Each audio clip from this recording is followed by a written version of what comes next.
ونصلي على رسوله الكريم أما بعد فأعوذ بالله من الشيطان الرجيم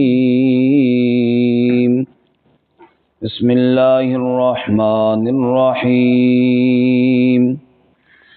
ألم تر إلى الذين نهوا عن النجوى ثم يعودون لما نهوا عنه ويتناجون بالإثم والعدوان ومعصية الرسول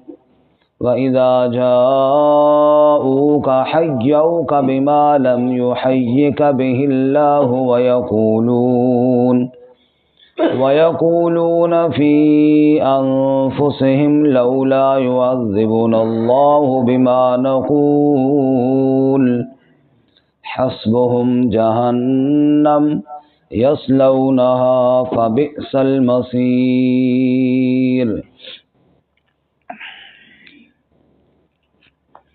ألم تر إلى الذين کیا دیکھا نہیں آپ نے ان لوگوں کی طرف نہو عن النجوى جو روکے گئے تھے سرگوشیوں سے ثم يعودون لما نہوا عنہ پھر وہ لوٹے اس کام کی طرف جس سے منع کیا گیا تھا ان کو وَيَتَنَاجَوْنَ بِالْإِثْمِ وَالْعُدْوَانِ اور سرگوشیاں کرتے ہیں گناہ اور زیادتی کی وَمَعْصِيَةِ الرَّسُولِ اور رسول اللہ صلی اللہ علیہ وسلم کی نافرمانی کی وَإِذَا جَاءُوكَ اور جب وہ آپ صلی اللہ علیہ وسلم کے پاس آتے ہیں حیوک بما لم یحیک بہ اللہ تو آپ کو تحفہ وہ دیتے ہیں جو تحفہ دینے کا حکم اللہ نے نہیں دیا وَيَقُولُونَ فِي أَنفُسِهِمْ اور کہتے ہیں اپنے دلوں میں لولا يعذبنا اللہ بما نقول کیوں نہیں اللہ ہمیں عذاب دیتا اس وجہ سے جو ہم کہتے ہیں حسبهم جہنم کافی ہے ان کو جہنم یصلونها داخل ہوں گے اس میں فبئس المصیر پس برا ٹھکانہ ہے سبحان ربک رب العزت عما یصفون وسلام علی المرسلین والحمد للہ رب العالمین اللهم صل على محمد وعلى آل محمد كما صليت على إبراهيم وعلى آل إبراهيم إنك حميد مجيد اللهم بارك على محمد وعلى آل محمد كما باركت على إبراهيم وعلى آل إبراهيم إنك حميد مجيد معزز سامعین سورۃ المجادلہ کا دوسرا رکوع آیت نمبر 8 آپ کے سامنے تلاوت کی ہے اللہ رب العزت اس کے مطابق صحیح بیان کی توفیق عطا فرمائے اور ہمیں قرآن و سنت پر عمل کرنے کی توفیق عطا فرمائے اس سورہ مبارکہ میں منافقین کے حالات ان کی عادات اور ان کی شرارتوں کا بیان ہے اور ان کی حرکات میں ایک بڑی اہم حرکت یہ تھی کہ وہ مسلمانوں کے خلاف سرگوشیاں کرتے تھے سرگوشیاں کا مطلب یہ ہے کھلے عام تو بات کرنے کی جرأت نہ ہوتی کہ مجمع میں آ کر بات کریں بس ایک ایک بندے کو پکڑ کر دو بندوں کو پکڑ کر متنفر کرنے کی کوشش کرتے تھے اور یہ منافقین کی حرکت تھی گزشتہ سبق میں ہم نے پڑھا کہ اللہ تعالیٰ نے انہیں کہا کہ اس طرح کی سرگوشیاں کیوں کرتے ہو تمہیں کیا پتا کہ تم کیا سمجھتے ہو کہ ان کو جاننے والا کوئی نہیں ما یکون من نجوى ثلاثة الا هو رابعهم اگر 3 بیٹھ کے سرگوشیاں کرتے ہیں تو اللہ چوتھا ہوتا ہے اللہ کو پتہ ہوتا ہے اسی طرح 5 ہوں تو چھٹا ولا ادنا من ذالک ولا اکثر، کم ہوں یا زیادہ، بہرحال اللہ ان کے ساتھ ہوتا ہے، اللہ سے نہیں چھپ سکتے، اس لیے باز آ جاؤ۔ لیکن وہ باز نہیں آئے۔ رسول اللہ صلی اللہ علیہ وسلم نے کئی دفعہ انہیں سمجھایا بھی کہ دیکھو یہ طریقہ ٹھیک نہیں ہے، اختلاف رائے ہو جانا یہ کوئی بڑی بات نہیں ہے، لیکن اختلاف رائے کو یوں شرارت کا سبب بنا کر اور دو دو بندوں کو الگ الگ کر کے، ایک ایک بندے کو الگ الگ کر کے یہ حرکتیں کرنا یہ ٹھیک نہیں ہے۔ لیکن وہ اس حرکتوں سے باز نہ آتے اور اسی طرح لگے رہتے۔ نتیجہ یہ نکلا کہ اللہ تعالیٰ کی نافرمانی اور رسول اللہ صلی اللہ علیہ وسلم کی مخالفت اور اسلام کے مخالف ان کا ایک مزاج بن گیا، یعنی ہر شرارت میں گویا کہ ان کا مزاج شرارتی ہو گیا پھر، اور پھر رسول اللہ صلی اللہ علیہ وسلم کے پاس آتے، آپ صلی اللہ علیہ وسلم کو سلام کا تحفہ بھی صحیح نہ دیتے۔ اللہ تعالیٰ نے فرمایا نتیجہ یہ ہے کہ ان کا انجام جہنم ہے، اور جہنم سے بری اور کوئی جگہ نہیں ہے۔ اللہ تعالیٰ ہمیں منافقت سے محفوظ فرمائے اور منافقانہ عادات اور حرکات سے بھی حفاظت فرمائے۔ الم تر الی الذین نہوا عن النجوی، کیا آپ نے دیکھا نہیں ان لوگوں کی طرف، نہوا عن النجوی، جو روکے گئے تھے سرگوشی سے۔ النجوی اسلام کے خلاف سرگوشی۔ سرگوشی کا ایک مسئلہ یہ بھی سمجھ لیجئے کہ جہاں لوگ اکٹھے بیٹھے ہوں وہاں الگ ایک بندے کے ساتھ ویسے بھی سرگوشی کرنا خلاف سنت ہے، کیونکہ باقی لوگوں کے دماغ میں یہ بات آتی ہے کہ پتہ نہیں یہ بندہ کیا بات کر رہا ہے، کہ ہم سے چھپا کر یہ بات کر رہا ہے۔ ہاں جب مجمع زیادہ ہو پھر کر سکتے ہیں، 3 بندے بیٹھے ہوں، 2 الگ ہو جائے اور ایک بیٹھا رہ جائے، یہ سرگوشی ٹھیک ہے نہیں۔ جب مجمع زیادہ ہو پھر کوئی مسئلہ نہیں ہے، 2 ادھر بات کر رہے ہوں گے، 2 ادھر کر رہے ہوں گے، 2 ادھر کر رہے ہوں گے، پھر مسئلہ نہیں ہے۔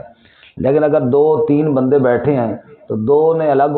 اپنے کان جوڑ لیے اور تیسرا بیٹھا رہ گیا ہے، تو یہ کیا ہے؟ شرعاً خلاف سنت ہے۔ لیکن ان کی سرگوشیاں تو اسلام کے واقعتاً خلاف ہوتی، بد ظن کرنے کے لیے، لوگوں کو متنفر کرنے کے لیے ان کی سرگوشیاں ہوتی۔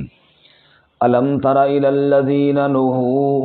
عن النجوی، کیا آپ نے دیکھا نہیں ان لوگوں کی طرف جو روکے گئے تھے سرگوشیوں سے،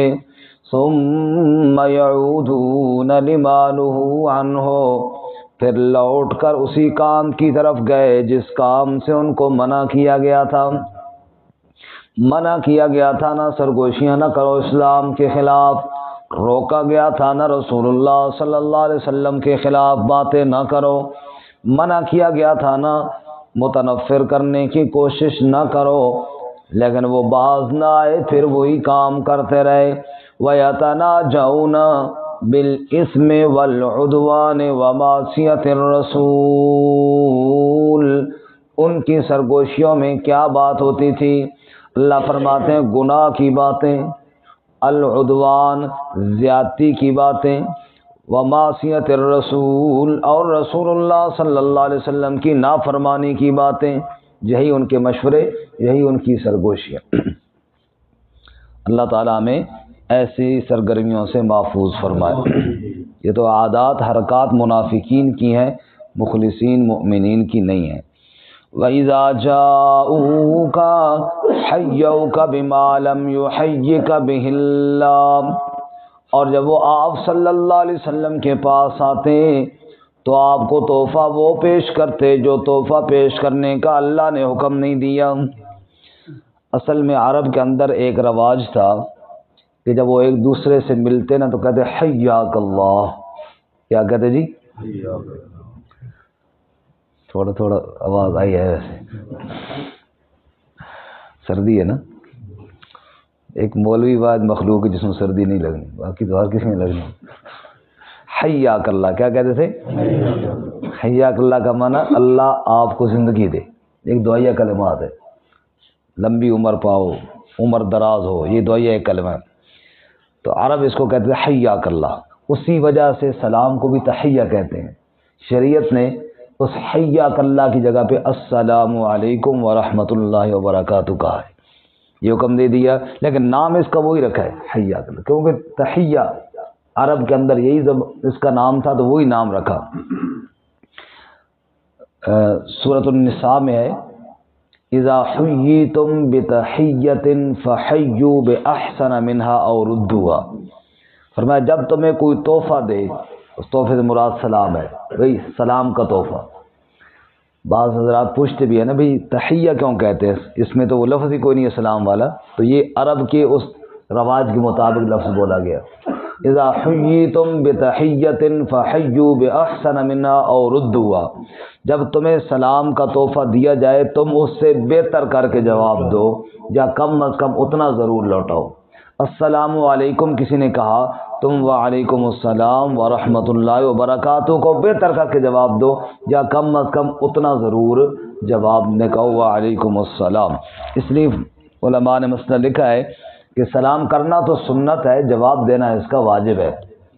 اور اتنا جواب دینا تو لازم ہے جتنا اس نے سلام کیا ہے۔ اضافی دینا، بعض لوگ اضافی میں خیر بہت حد سے بھی بڑھ جاتے ہیں،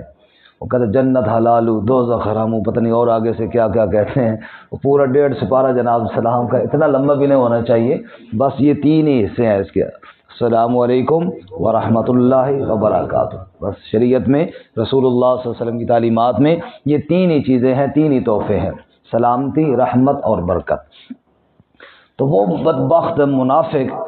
جب رسول اللہ صلی اللہ علیہ وسلم کے پاس آتے تو السلام علیکم کہنے کی بجائے کہتے السلام علیکم۔ سام کہتے ہیں موت کو، سام کہتے ہیں ہلاکت کو، گویا کہ بالکل الٹ معنی۔ السلام علیکم کا معنی تمہارے اوپر موت واقع ہو، تمہارے اوپر ہلاکت آئے، نعوذ باللہ من ذالک۔ تو وہ اس طرح کہتے، اللہ تعالیٰ فرماتے ہیں ایسے بے ایمان ہیں کہ میرے نبی صلی اللہ علیہ وسلم کو بھی سیدھا سلام نہیں کرتے، السلام علیکم۔ شراطی مزاج جب بندے کا ہو جائے نا، پھر ہر کام پٹھا ہی کرتا ہے، سیدھا کام اس سے ہوتا ہی نہیں ہے۔ بڑی مشہور مثال ہے نا، بندے کی بیوی دریا میں گر گئی تو وہ ڈھونڈ رہا تھا جہاں سے پانی آ رہا تھا اس طرف، تو کسی نے کہا بھائی دریا میں گری ہے تو اس طرف گئی ہوگی نا جدھر پانی جا رہا تھا، ادھر جا کے ڈھونڈ، تو ادھر پٹھے پاسے جا رہا ہے، اور زکات زنانی میری ہے کہ تیری ہے؟ وہ تو تیری ہے، زکات میں نے پتہ ہے نا، اس سیدھا کام آج تک نہیں کیتا، مرن تو بعد تیر کی وہ پٹھے پاسے گئی اسی، کیونکہ اس کے مزاج میں یہ پٹھا کام ہے۔ تو جب مزاج پٹھا ہو جائے ہر کام بندہ پٹھا ہی کرتا ہے۔ اللہ کے پاک نبی صلی اللہ علیہ وسلم کو سلام سیدھا نہیں کر رہے، نعوذ باللہ، السلام علیکم السلام علیکم کہہ رہے ہیں۔ حدیث پاک میں آتا ہے ایک دن عائشہ رسول اللہ صلی اللہ علیہ وسلم کے ساتھ تھی، آگے سے یہ کوئی بے ایمان ملے، انہوں نے کہا السلام علیکم، حضور صلی اللہ علیہ وسلم وعلیکم، وعلیکم میں نے تمہارے اوپر بھی ہو، آپ نے آگے سلام نہیں کہا، آپ نے کہا وعلیکم تمہارے اوپر بھی ہو۔ حضرت عائشہ رضی اللہ تعالیٰ عنہ کا وعلیکم السلام وضم، تمہارے اوپر موت، تمہارے اوپر ہو ذلت، تمہارے اوپر ہو۔ حضور نے فرمایا عائشہ اس طرح نہ کہو، کہ یا رسول اللہ آپ نے سنا نہیں انہوں نے کیا کہا؟ حضور نے فرمایا کہ تو نے نہیں سنا میں نے کیا کہا؟ انہوں نے کہا السلام علیکم، تو میں نے کہا وعلیکم تمہارے اوپر بھی ہو۔ تو میں تو سام کا حقدار نہیں ہوں، میں تو رحمت للعالمین ہوں، سام کی حقدار وہی ہیں، ان کو میں نے کہہ دیا ہے۔ تو بہرحال اس لیے فرمایا کہ ایسے بد نصیب ہیں، وَإِذَا جَاءُوكَ حَيَّوْكَ بِمَا لَمْ يُحَيِّكَ بِهِ اللَّهُ، آپ صلی اللہ علیہ وسلم کے پاس آتے ہیں تو سیدھا سلام بھی نہ کرتے۔ اچھا اب جب یہ اس طرح کے لفظ کہتے نا، وَيَقُولُونَ فِي أَنفُسِهِمْ، پھر دل میں یہ بات کہہ رہے ہوتے ہیں لَوْلَا يُعَذِّبُنَا اللَّهُ بِمَا نَقُولُ، اللہ ہمیں عذاب کیوں نہیں دیتا اس بات کی وجہ سے جو ہم کہتے ہیں۔ او جی اگر یہ سچے نبی ہوتے اور ہم نے یہ جملے کہے ہیں تو اللہ کا عذاب آ جاتا،